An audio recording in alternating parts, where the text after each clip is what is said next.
I Hate Politics is a podcast about a human activity we love to hate. I'm Sunil Dasgupta. This week, we have yet another one of those gigantic local politics battles that are barely acknowledged as politics except in the small circles of bicyclists and ardent urbanists. In 2019, 17-year-old Jake Castle was killed by a driver after he fell off his bike and into oncoming traffic on Old Georgetown Road in Montgomery County, also known as Maryland State Road 187. The shock of a young man's death led to the installation of some improvements, including marked bike lanes for section of the road. But 3 years later, 19-year-old Enzo Alvarenga died in almost similar fashion on Old Georgetown Road. This led local political leaders to demand that Maryland State Highway Administration, which controls the road, make it safe for everybody, not just push-through cars. State Highway then installed plastic pylon-separated bike lanes through the length of Old Georgetown Road, taking away one lane on both sides of the road out of car use, setting up an old and common trade-off between safety and efficiency in public policy. The backlash against this change has been loud and widespread in the communities along Old Georgetown Road, where incredibly Jake Castle and Enzo Alvarenga lived. I talked with Old Georgetown Road neighborhood resident Laura Chasen, an ardent opponent of the bike lanes, and with Montgomery County Council member Andrew Friedson, one of the champions of the bike lanes and someone who has spoken plainly about correcting the speed versus safety bargain that has long existed in our car-dependent culture.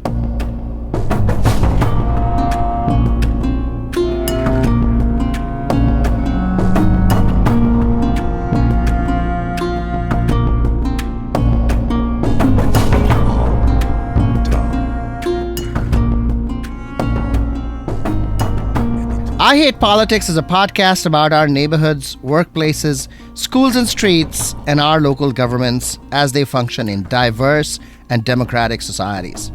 This means our politics are messy, dirty, sometimes corrupt, with often self-serving politicians. But no matter how much we hate politics, we are never exempt from it, even when we refuse to participate.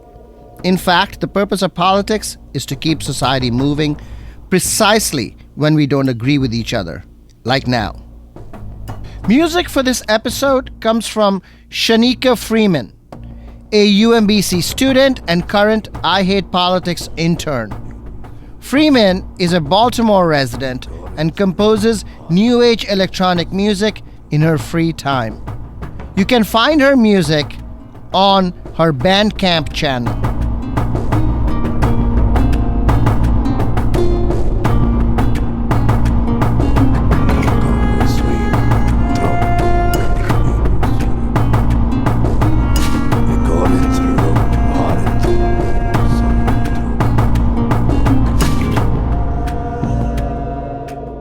In the news this week, Silver Spring was hit with triple tragedies last Saturday, February 18th, 2023.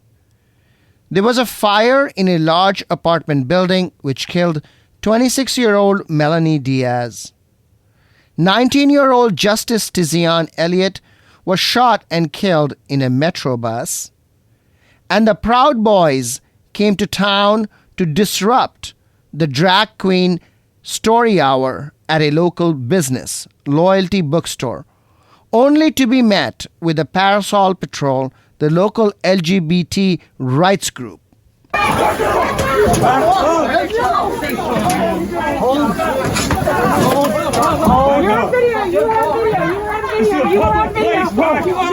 not a public place, it's private property. Exactly. You leave the kids alone.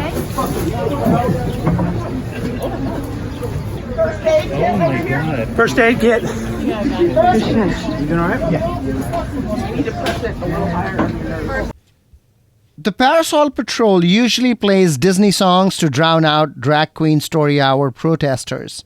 But this time in the melee, and despite police presence, John Zittrauer, the former county council candidate, was punched in the face.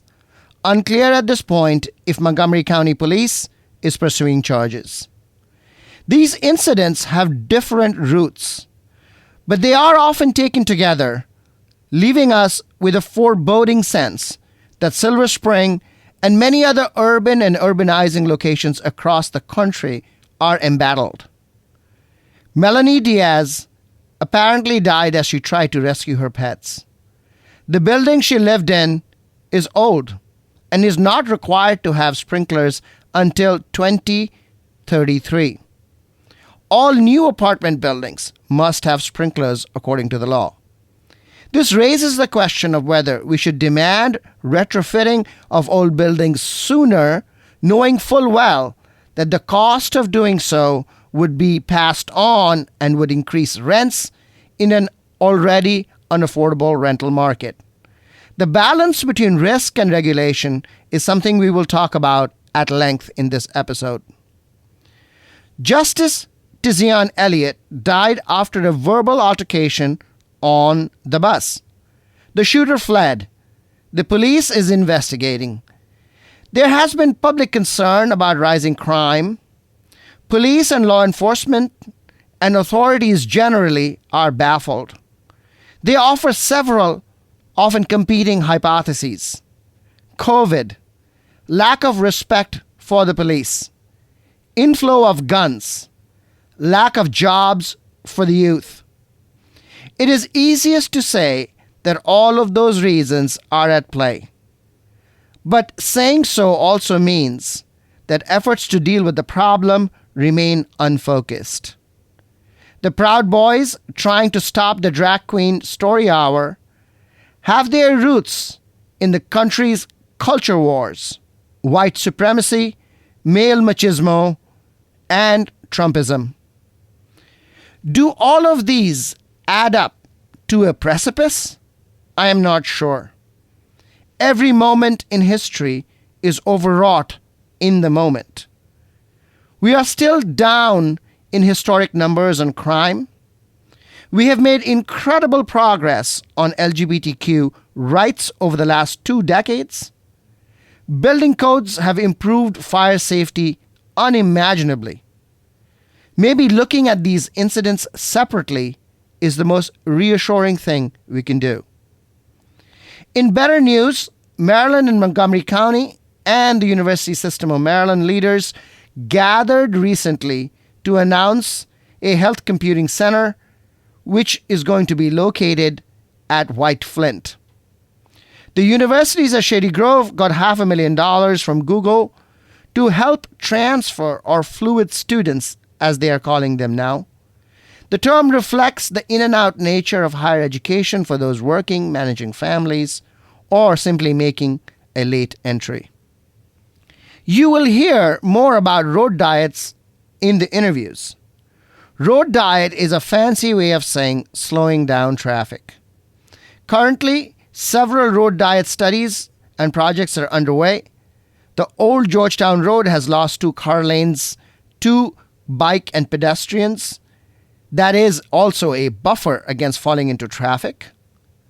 The Little Falls Parkway road diet cut lanes for recreational use, but the local Kenwood Citizens Association is not happy and has filed a lawsuit against the plan.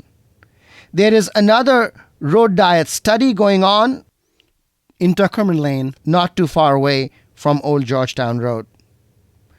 I'll be back with Old Georgetown Road neighborhood resident Laura Chasen. You're listening to I Hate Politics. I am Sunil Dasgupta.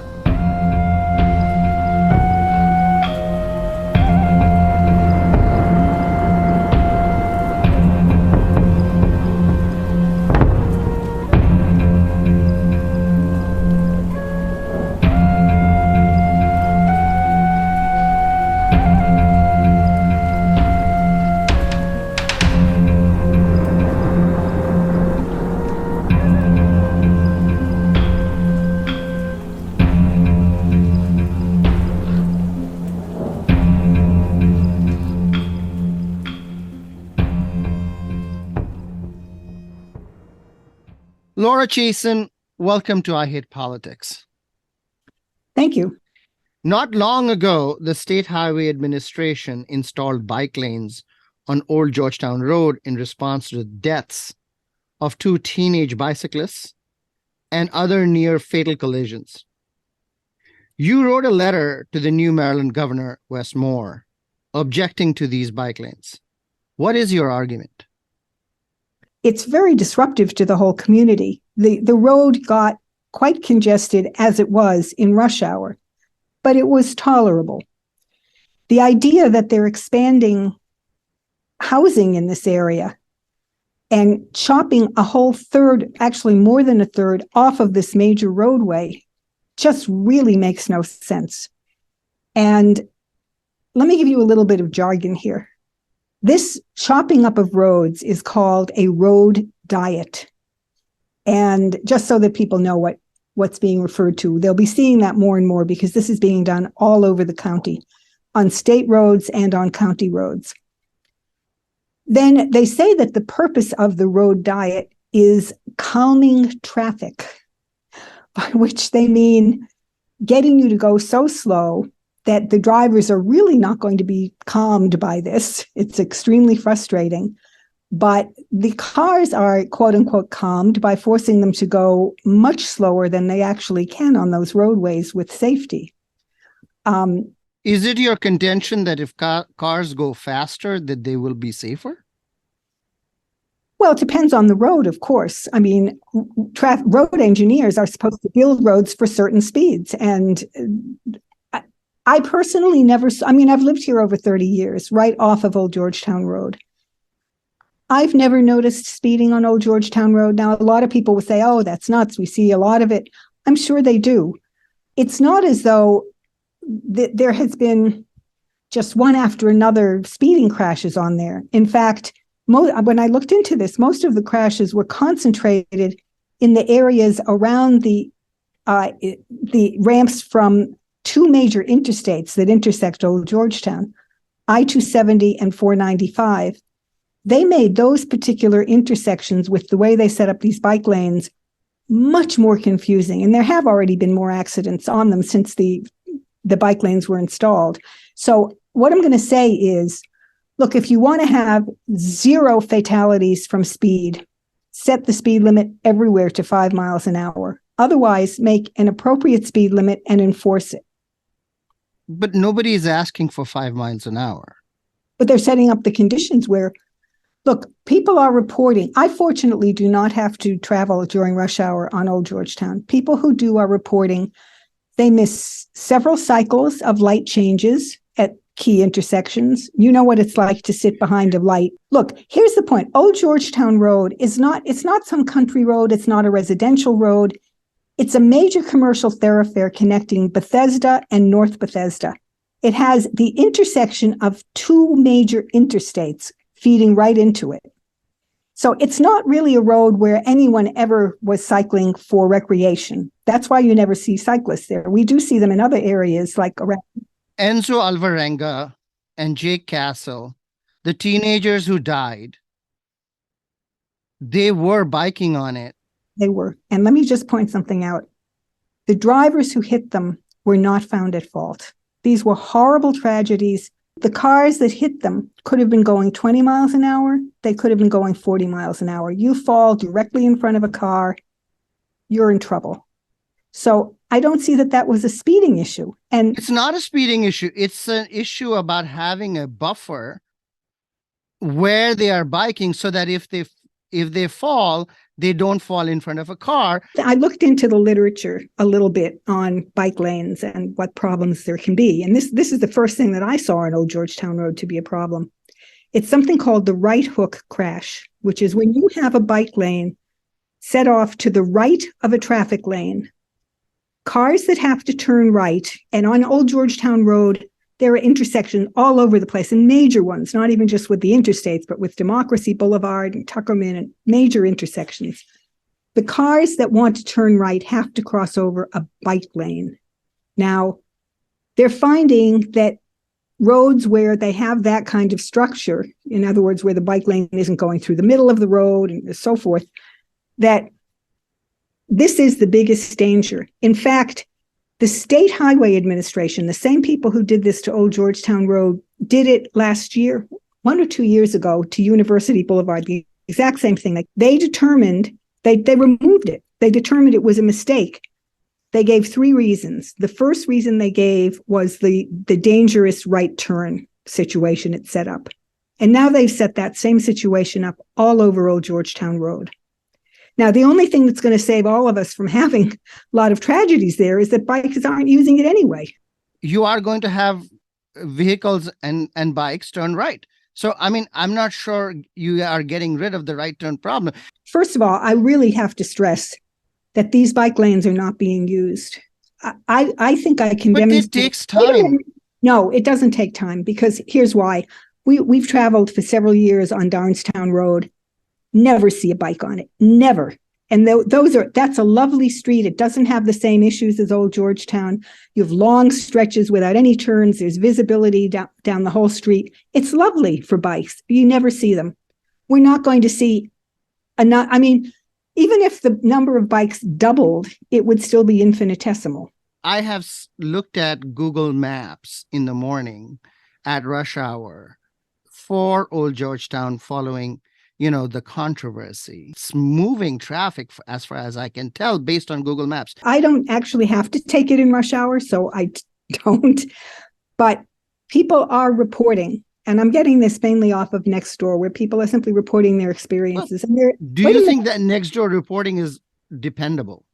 Reliable? Yes. I don't think people get on there with their names and everything are lying. If they get on there and they say, it took me 15 minutes to go from Nicholson to Tuckerman, they're not lying. Do you know these people personally? No. Okay. No, I don't. I mean, just honestly with you, I don't think that they're lying, because nobody wants to complain about this if there's no reason to. I'm complaining because, first of all, they did it without public input. I mean, they'll say they had some public outreach, but even Mark Elrich has said he doesn't think they did adequate public outreach. They basically spoke to the cyclist community. So the first I heard of it was basically in September, a month before they started making it. Then they made it, and I was really shocked at how uncomfortable it was to go around these weird configurations in the street. And the cyclists and the people supporting this will want to say, well, you'll get used to it. Well, I might get used to it. Although every time I go, I think, oh, this is bad.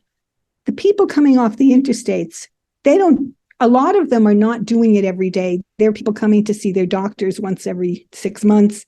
They're people who come for some kind of special purpose here. They're coming off of interstates. They can be coming from anywhere. They're not going to be used to it. They're confronted with a real confusing mess, and it's dangerous. Did you hear about Jay Castle's death? That was in 2019, I believe. Did you hear about it? The only reason I did is that I read Bethesda magazine, and they reported on both of those. Right. Did you hear about Enzo Alvarenga's death? Isn't he the other one from southern portion? Right. Those two I heard about. There was a third one that I... Right. So those two deaths happened on Old Georgetown Road. Do we, as a collective, need to do something because those two young people died? First of all, you cannot set up a situation where there will never be tragedies. I mean, let's just stipulate that. But can you say that to their parents? No, look, don't pull that. I'm at least as upset as anybody, because I do remember reading about it at the time, and I have a son, and please, that's not the issue. You don't use that as a reason to set up other dangerous situations on this road. And they are dangerous. People are having trouble turning onto Rock Spring Drive. They're having trouble coming off of Democracy Boulevard. It's setting up a situation where there are going to be more accidents. And let me just tell you, you can have all your sympathy just for the cyclists, but the overwhelming number of people who die on roads in the county are still in vehicles. You're setting up conditions for many more vehicle crashes. And also because of this right hook issue that made them take the lanes off of University Boulevard, you are actually creating danger for cyclists. There just aren't enough cyclists around to have a lot of things It happen. is my understanding that since the bike lanes, Old Georgetown Road has actually become safer. I haven't heard that. I've only heard reports of accidents on it, especially in the areas where there've always been the predominance of the accidents. So I don't know. I'm If sorry. that data becomes available, would you change your mind? Well, you see, my opposition is not just based on the fact that I want to do everything imaginable to stop any possible accident, because that's not possible. That's going to stop all progress in society, remove all cars or whatever. There are these other issues. There are the issues of the access for the emergency vehicles. There is a new school opening right on Old Georgetown Road around the corner from where I am. There are going to be buses and cars way stepped up from what it is now. And that creates not just the safety issue, it creates a real disturbance for people who live in this area and who have to access those roads just to get anywhere. There will be very, very, very few bikes compared to how many buses and cars there are from the new high school. I mean, that's just the modern world. I'm sorry. That's what it is. But that's the question I asked before, is it important to you to get folks out of fossil fuel vehicles? I don't see that as any issue here, because if you are concerned about emissions, this is absolutely setting up all of these road diets are setting up more congested situations. I think the point for them, for the road diets, is to get people out of their cars and on bikes and and walking. My understanding of the literature in this regard, the research literature in this regard, is that the best way to make roads safer is to slow the cars down. How slow? I mean, you want it to be as slow as 10 you miles can. an hour, 10 miles an hour. As slow as you can Well, possibly. do you think that should be up to bureaucrats, or do you think that the population should say there are trade-offs here and we don't agree with that trade-off? Given enough time, and when drivers are convinced that getting out of their cars is a better option and that it is safe to do so, they might in fact do that. And so your husband may in fact be able to walk from home to Cabin John rather than having been driven by you every day. Well, most places he can walk anyway, and that's not an issue. I think that's really the cyclists. It's no more than the pedestrians that are pushing all of this stuff. We're talking about trade-offs here, and we're talking about really a situation that makes things, it's not just for, your Bethesda housewife and her big SUV and so forth. The people who use vehicles are the most disadvantaged people we have here. They are the infirm elderly, the disabled, children too. But children would be riding bikes if they could, right? No, not small children. They won't be riding bikes. They would be. I would imagine You would if it let were, like say, a 5-year-old child even in the bike lanes on Old Georgetown Road. I mean, have you seen Amsterdam?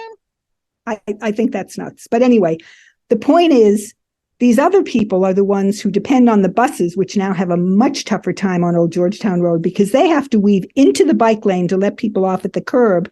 And then during congestion, they have to find their way back onto the regular traffic lane.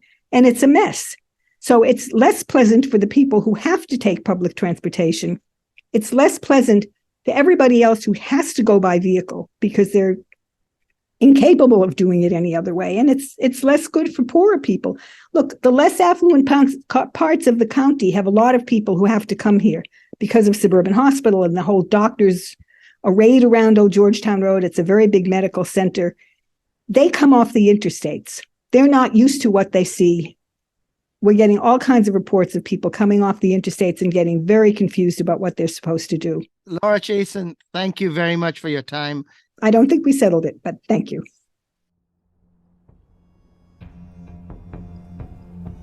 That was Old Georgetown Road neighborhood resident Laura Chasen. I'll be back with Montgomery County Council member Andrew Friedson.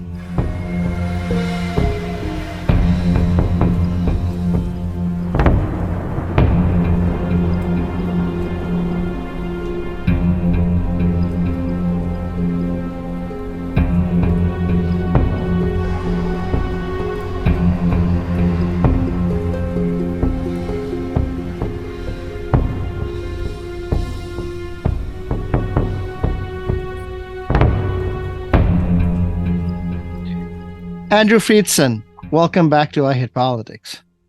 Great to be here. Thank you. The Old Georgetown Road has seen some controversy recently over the new bike lanes that were put in there. There has been a massive blowback against the bike lanes along the communities that live on Old Georgetown Road. Can you speak to that? What are you hearing? There's major blowback and concerns on this. There's a number of people who reached out to us as well who are strong supporters of it too. I don't want to lose sight of that, but there has been a lot of pushback. Some of it was related to the public outreach and whether or not there was sufficient outreach to communities to prepare for this. Some of it is related to the signage, some of which has been improved since the initial implementation. Some of which is the fact that when this happened to be implemented, it was implemented at a time when bike ridership is likely at its lowest in the colder winter months. And so that has been a concern that many residents have raised. All the concerns are legitimate. I don't want to delegitimize anybody's views on this issue, but I think it's important, and I think it's been lost. We have people who are dying on our streets. We have people who have been killed far too often on our roadways, particularly on state roadways, and nothing is not a sufficient response. I walked alongside Old Georgetown Road with Jake's parents and with Enzo's dad. And I don't accept the idea that I could look them in the eye and say, our response to these deaths to prevent the next family from having to go through what you've gone through is to do nothing. I'm willing to accept that I don't know the right answer and that we should be taking a look at this and we should be analyzing the data. And if there are other options or other opportunities, let's figure that out. But we need to decide what we are willing to accept in terms of the safety of our roadways. And it's not just about Old Georgetown Road. It's not just about state highways. It's about the bargain that we've made in general. And I have raised this issue repeatedly. We have a system in place where a functioning or a failing intersection is based on exclusively how fast cars go through it. And I'm not saying that I don't want traffic to be relieved and I don't want to be able to get to where I want to go when I'm in a car in an efficient manner. I do. We all do. It's important to our economic development. It's important to getting kids to school. It's important to getting emergency vehicles to people who desperately need the support that they have at the time when they're in crisis. But the idea that you can have an intersection from a public policy standpoint that is considered functioning, where people have died or are dying, is not an acceptable standard of public policy. And it's not reflective of what we have said we committed to in terms of Vision Zero. The law also says that when two roads meet, right, that intersection is an unmarked crosswalk. That's the law. So it's not as if the law doesn't protect pedestrians. It's the application of the law that doesn't protect pedestrians. It's both. You're right that anytime two roads meet, that is a crosswalk, and there are protections for vulnerable users, especially pedestrians. And part of it is enforcement. That is, engineering, enforcement, and education, the 3 E's of Vision Zero that we have committed to as a county from a public policy standpoint. But Vision Zero is predicated on the idea that we don't blame the users for the outcomes. So yes, enforcement is important. Yes, that's part of this. Yes, education is important. Yes, that's part of this. But our roads are designed in far too many places for outcomes that we don't want, that are inherently dangerous by the way that they are designed.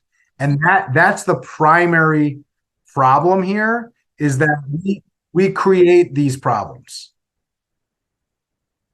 What is it about the design process that does not take into account that other part of the law that says there is an unmarked crossing here?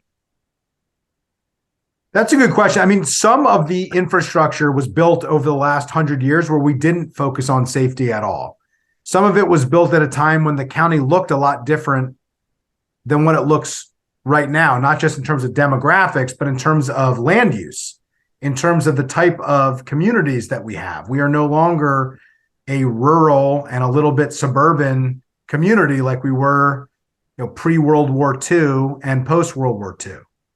We are an urbanizing county that has urban centers with a lot of suburban and then the agricultural reserve. But basically everything outside the agricultural reserve is suburban or urban. And the urban is much more urban than it ever was before, than we ever would have imagined perhaps that it would have been before. I'll just give you a perfect example of this.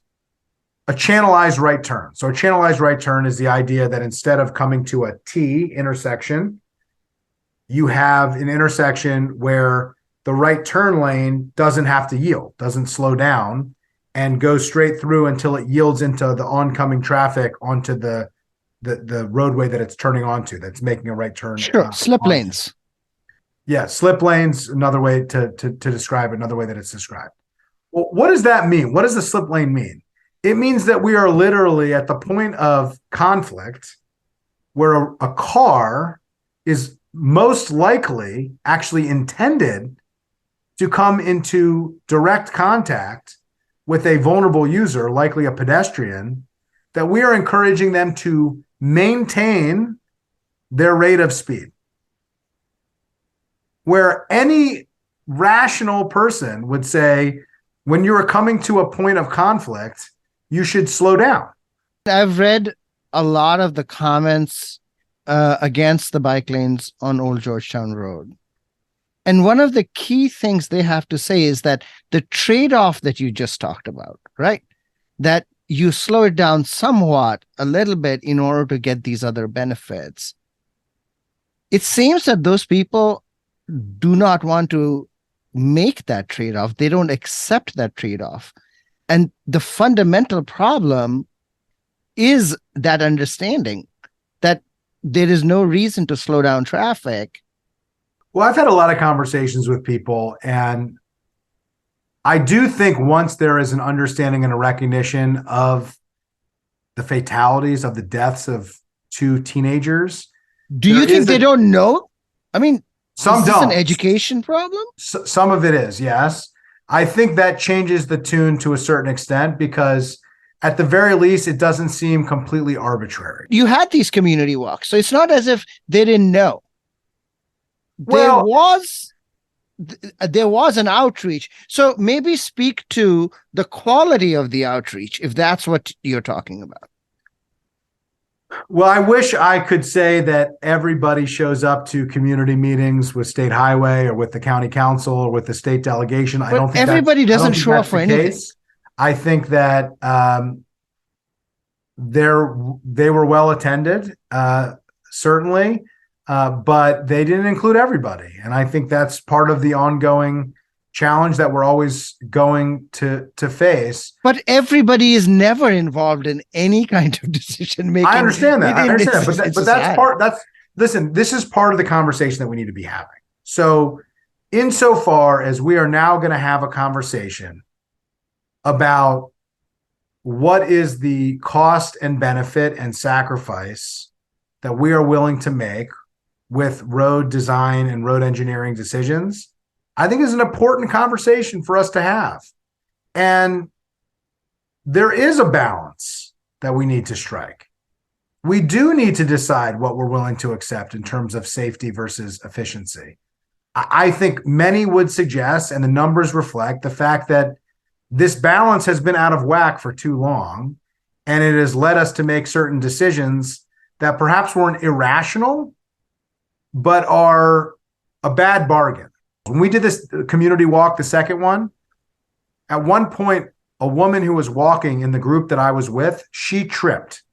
There was a slight variation in the sidewalk where one piece was a little bit higher than the other, and she tripped over it. And thankfully, where she tripped, there was a small grass refuge.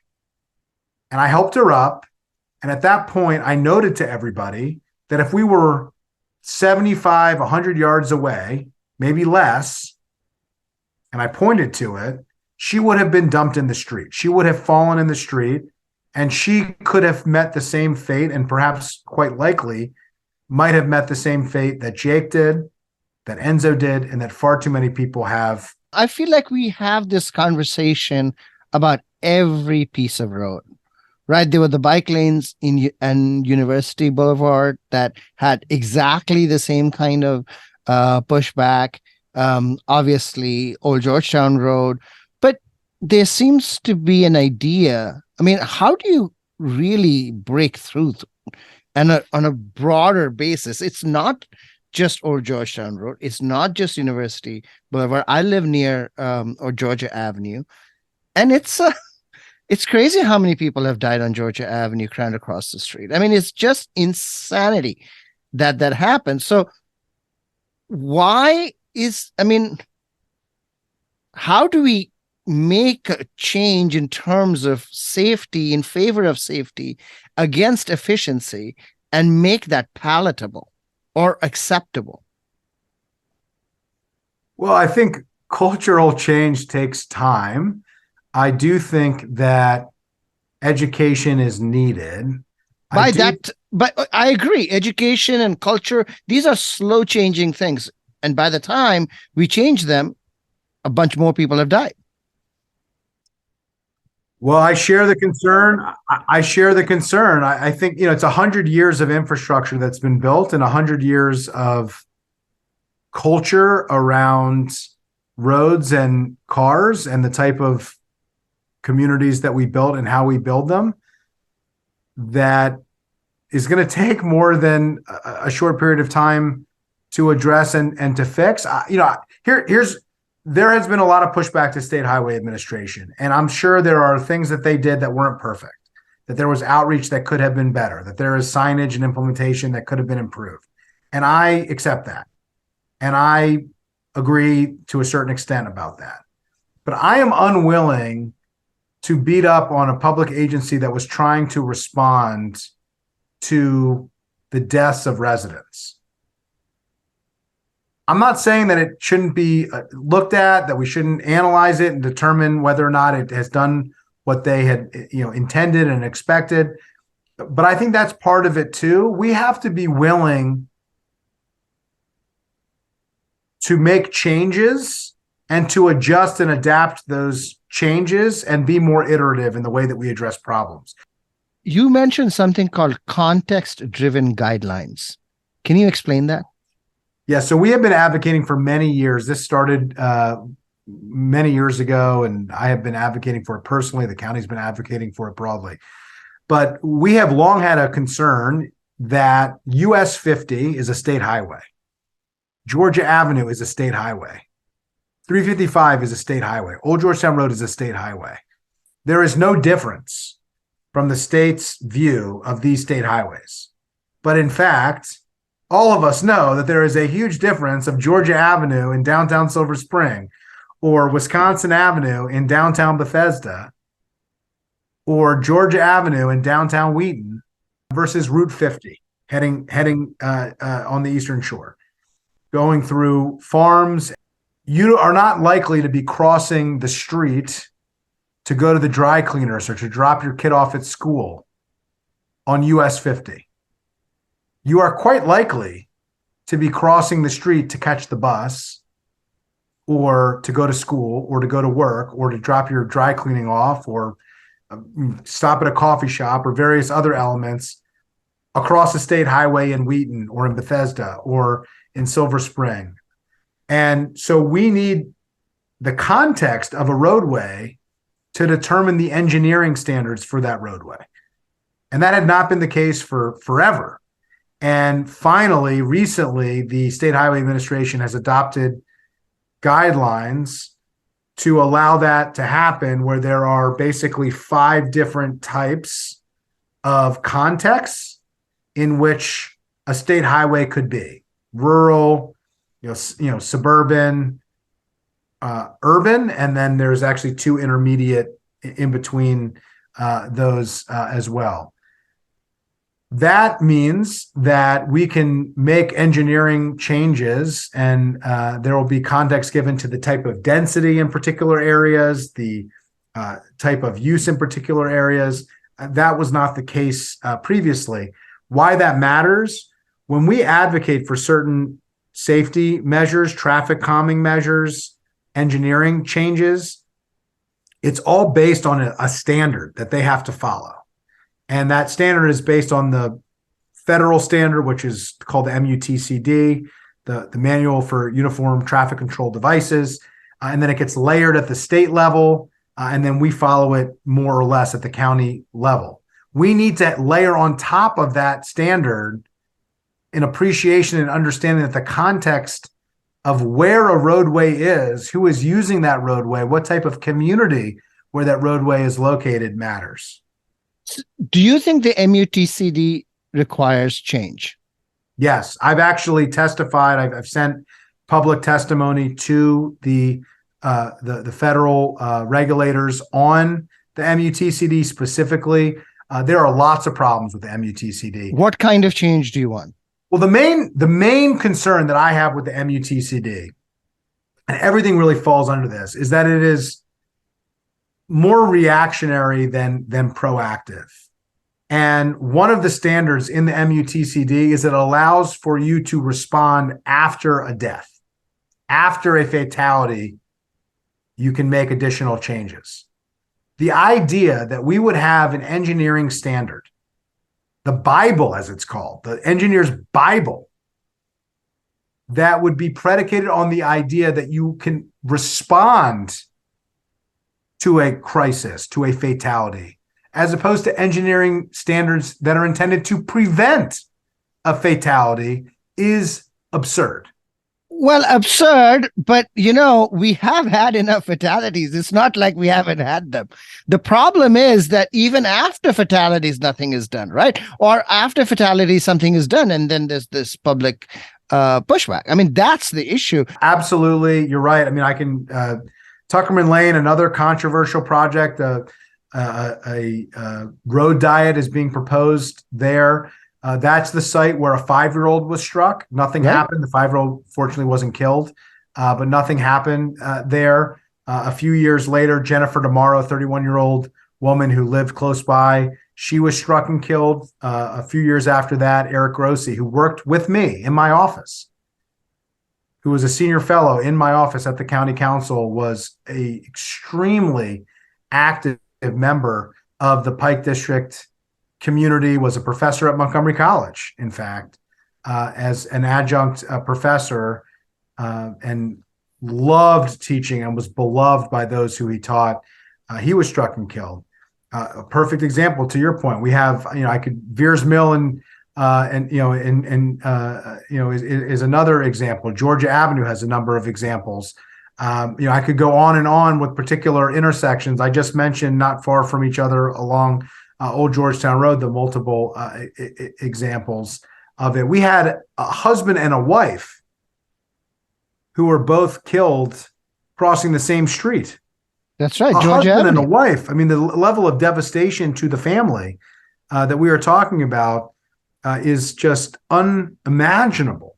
So I absolutely agree with you. I think that too much of our standards are based on what has happened or based on what is happening. So another example that is a problem in our engineering standards, and we have faced this with a number of questions and concerns that we have tried to address on state roads as well as other roads. We do an analysis now on how many people cross the street to determine whether or not we put in certain safety measures.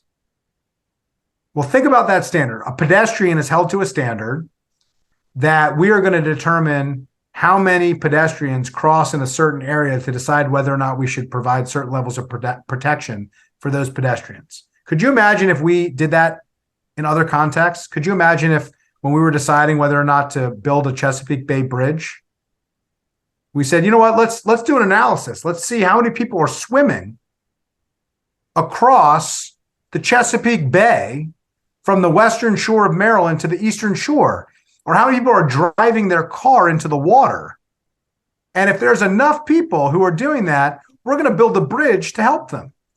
Of course not. That's crazy. We used a rational view here and said, this is a place that makes sense to have a bridge. We need to make that bridge safe so that people can cross in order to live their lives. But that is the standard in too many places that we use. The reason why there aren't a lot of pedestrians crossing certain intersections is because they don't want to die, because they feel like it's inherently unsafe, and because we have failed to provide the protections that they need and the engineering standards that are required to make that a safe place to cross. That is a big part of the problem and what needs to change in the engineering standards. Honestly, it seems like the traffic engineers need to be retrained. The schools that train traffic engineers need to be retrained. The MUTCDA has to be vastly changed. But there isn't the political will or the capacity, to be honest, to be able to do that. So, it seems a little bit hopeless sometimes. I think some of this is about policymakers and leaders. It's not just about the transportation engineers. Certainly, a lot of this has to do with transportation engineers in terms of implementing. But we have to be willing to make changes. We have to be willing to try things that have some pushback. We have to be willing to take chances and see if those chances work. We haven't. And what we have been left with, I think, too often is a clinging to a status quo that clearly is broken. Okay, so is that true of the county council as well, on which you serve? I think the county council has demonstrated a commitment to changes and to advocate for changes when it comes to road safety. And I think that there has been a change in recent years in terms of how public officials talk about these issues. And I think you're seeing it at various levels. I think the state government has changed the way that they view this. I couldn't have imagined State Highway Administration to try some of the changes that they have tried on University Boulevard or on Old Georgetown Road. Now, University Boulevard was abandoned based on pushback, but even trying that was not something that I believe State Highway would have done 10 years ago, for instance. Do you expect State Highway to remove the bike lanes from Old Georgetown Road, just like they did from University? I don't know what they're going to do. I think that they have committed to analyzing the data for the use of the bike lanes and for the impact on traffic. Their initial But we know the results of that, right? So it is the winter. Nobody rides bike. A few people ride bikes on Old Georgetown Road, relatively, right? It's not available to bikers. Bikers don't see it as a path. We know that there's underutilization. When is the data coming out?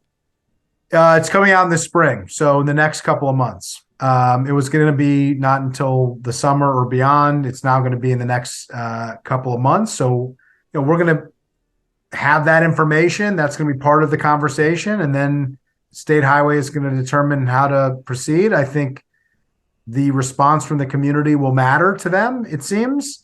I think the response by public officials is going to matter to them. Andrew Friedson, thank you for joining us. I appreciate that. Thank you for your focus on this issue. Thank you for raising local issues more broadly, and thanks for doing what you can to make people hate politics just a little bit less.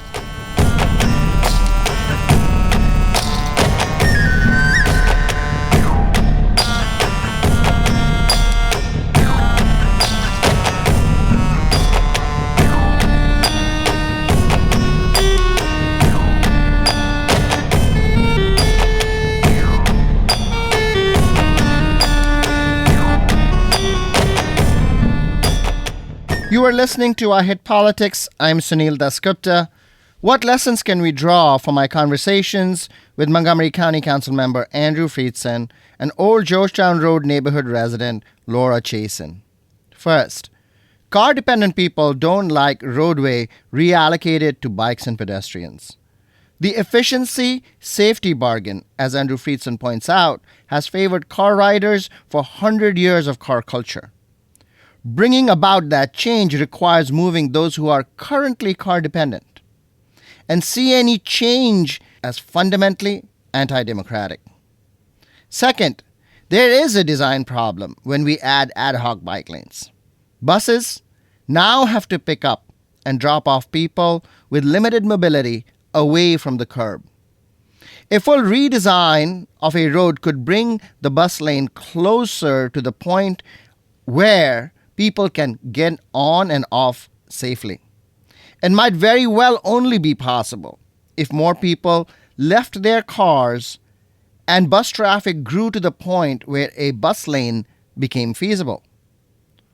Or there are cases where bus stops and intersections are designed together, so conflict between various modes of transportation can be harmonized.